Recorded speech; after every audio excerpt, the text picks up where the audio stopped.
আমাদের এই যে কিছুদিন আগে ওনার এই যে মুরগির যে একটা বাছুর হয়েছে 7 মাসে, তো 7 মাসে আসলে মানুষের ক্ষেত্রে যেটা হয় NICU থাকে, কিন্তু আমাদের আসলে সেই সিস্টেম নেই। তো উনি ভাগ্য ভালো, উনি সরাসরি আমাদের অফিসে নিয়ে আসছিল। এগুলো কিন্তু স্পেশাল কেয়ার লাগে বা ওষুধের সিস্টেমটা একটু ভিন্ন।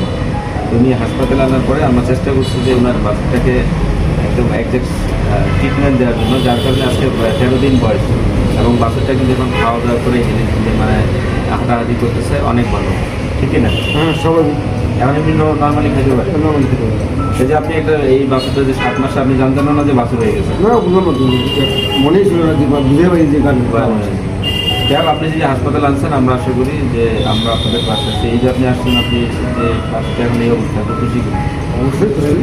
আমরা চেষ্টা করবো যে আপনার যে কোনো এরকম সমস্যার জন্য আপনি আমাদের সরাসরি এইগুলো প্রাণী সম্পদ দপ্তর বোঝাতে আসবেন, তাহলে আপনারা কম টাকায় ভালো ছিল। ইনশাল্লাহ ইনশাল্লাহ। ঠিক আছে।